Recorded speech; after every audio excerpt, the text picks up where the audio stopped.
ছেলে খারাপ হয়েছে এর জন্য গ্রামবাসী দায়ী নয়, ছেলে খারাপ হয়েছে এর জন্য বাপ মা দায়ী। মেয়ে খারাপ হয়েছে এর জন্য গ্রামবাসী দায়ী নয়, মেয়ে খারাপ হয়েছে এর জন্য মা দায়ী। রাসূল সাল্লাল্লাহু আলাইহি সাল্লাম বলছেন, কুল্লু মাউলুদিন ইউলাদু আলাল ফিতরা ফাবুহু ইউহাব্বিদুনাহি ওয়া ইয়াজসানিহি ওয়া ইউনাসসিরুনিহি। প্রত্যেকটা ছেলে মেয়ে ইসলামী ধারণ ক্ষমতা নিয়ে জন্ম নেয়, প্রত্যেকটা ছেলে মেয়ে ইসলামী ধারণ ক্ষমতা নিয়ে জন্ম নেয়। 5 ওয়াক্ত সালাত আদায় করতে পারবে, এই ক্ষমতা তার ভিতরে আছে। দাড়ি ছেড়ে দিতে পারবে, চাঁচবে না, এই ক্ষমতা তার ভিতরে আছে। টাকনুর নিচে প্যান্ট পরবে না, উপরেই পরবে, এই ক্ষমতা তার ভিতরে আছে।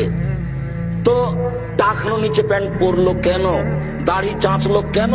দোকানে বসে আড্ডা পিটলো কেন? সুদ ঘুষ জুয়ায় অংশগ্রহণ করলো কেন? রাসূল সাল্লাল্লাহু আলাইহি সাল্লাম বলছেন, ওর বাপ মা করতে বলেছে এই জন্য। মেয়েটা নগ্ন পোশাকে আছে কেন? এখন ক্লাস 10-এ পড়ে, ওর বাপ তাহাজ্জুদ পড়ে, এখন বসে আছে মাথায় কাপড় নেই। এর জন্য জবাব আমি দিব, ওই কাপুরুষ বাপে দিবে। আমি দিব, জন্ম আমি দিয়েছি, জন্ম আপনি দিয়েছেন, আপনি প্রস্তুত থাকেন। আল্লাহর নবী আপনাকে বলছেন পাহারাদার এই ছেলেদের, এই বাড়ির পাহারাদার আপনি। জবাব আপনাকে দিতে হবে।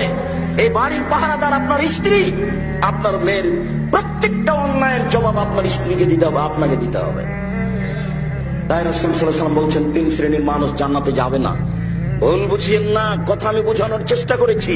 প্রত্যেকদিন আপনার মেয়ে স্কুল থেকে আসে বিকাল 2টার সময়, আজকে এসেছে 2:30টার সময়। ওই সময়ে আপনার স্ত্রী সালাত আরম্ভ করতে যাচ্ছিল, সালাত নামাজ পড়বে, এই সময়তে মেয়ে বাড়িতে ঢুকেছে। দায়িত্ব আগে, মেয়েকে আগে জিজ্ঞাসা করতে হবে, আম্মু প্রতিদিন 2টায় আসে, আজকে 2:30টায় আসলে 1 ঘন্টা লেট করলে কেন? এটা রহস্য আগে বের করতে হবে, তারপরে কোনো কথা। এটা অক্ষরে অক্ষরে প্রকাশ করতে হবে, বুঝতে হবে, জানতে হবে। তার নাম মা।